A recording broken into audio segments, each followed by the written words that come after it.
Hello everyone, from the garden to your InstaPot. Today I'm going to be showing you how to make green bean casserole.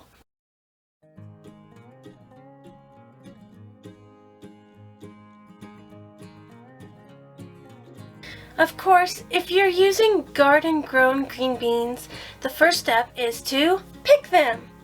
Now this year I decided to plant my green beans in raised containers. This is a great option for those of you who do not have the room to plant a full-scale garden. As you can tell, my green beans did very well.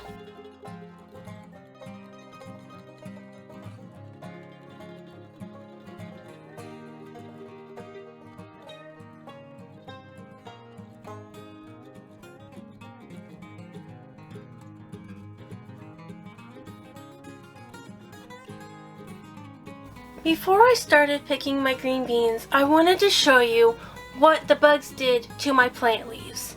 Recently, the farmers sprayed their nearby cornfields, so all of the bugs came and ate holes in my green bean leaves. However, once we got rid of the bugs, the plants grew new leaves and did just fine.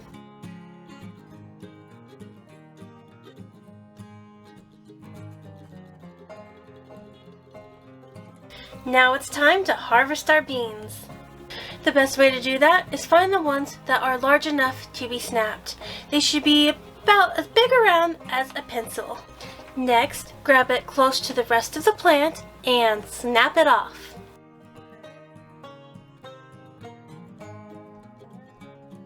Once your first set of beans gets large enough, it's a good idea to harvest some every single day. That way, new beans can grow in their place.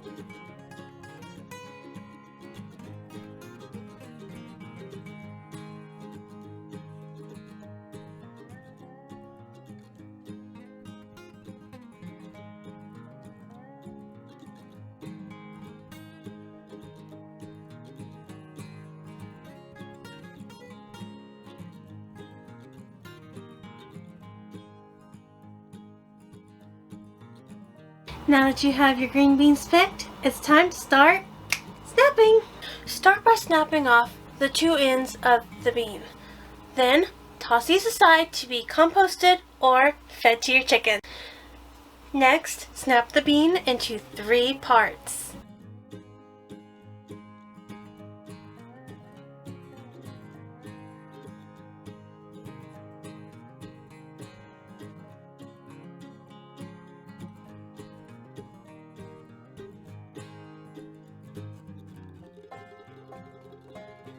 Here are my snapped green beans.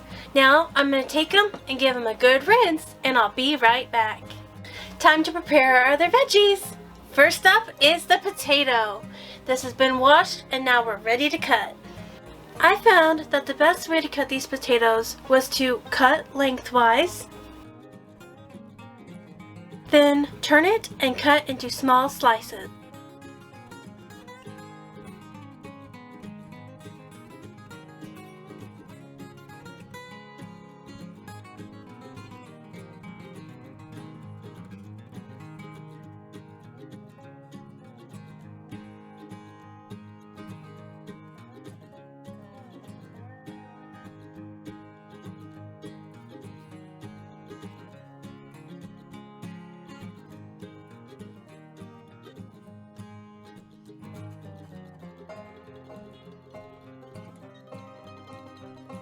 With my potatoes ready, it's time to move on to the onion.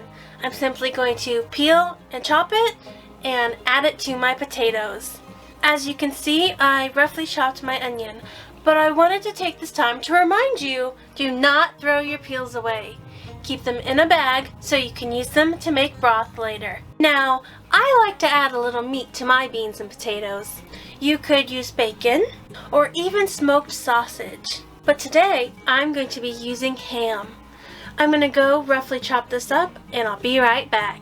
Once you have your meat and veggies all chopped up, come over to your InstaPot and add 1 tablespoon of oil. Today, I'm going to be using extra virgin olive oil. Next, come down and push your saute button. Let the pot warm up and then switch the oil around to make sure the bottom of the pan gets nice and coated. Alrighty, the InstaPot says hot, so it's time to saute. Time to add our meat and let it brown just a bit.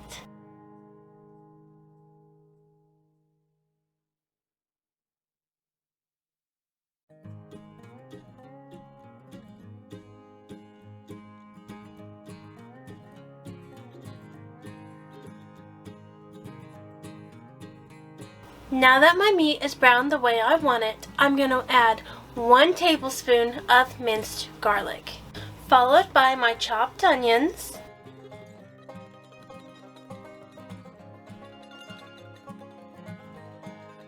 and the banana peppers, which I forgot to mention earlier. Now let it continue heating for about 1 more minute.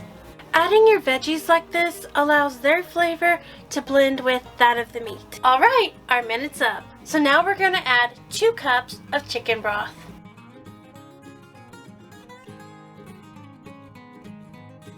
Once your broth has started to boil, come down to your menu and press the cancel button. Now add your potatoes, and of course, your green beans.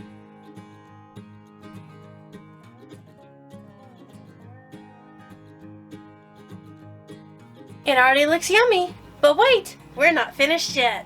Now we have to add a few seasonings, starting with pepper, salt, a teaspoon of Italian seasoning, and my secret ingredient, 2 cups of Worcestershire sauce. And finally, add 3 tablespoons of butter. Place your lid on your InstaPot, turn to lock it in place, wait for that sound, and then turn your knob to sealing, not venting.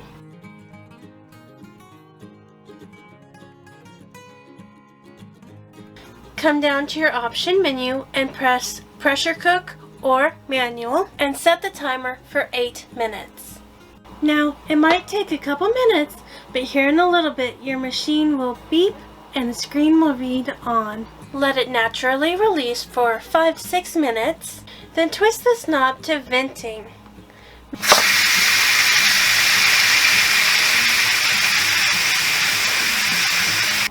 Waiting for the silver button to fall, just like that.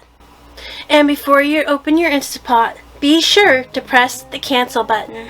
Doesn't that look delicious? In a few short, easy minutes, you can have a meal made from veggies straight out of the garden. Please like and subscribe, and I hope you enjoyed today's video.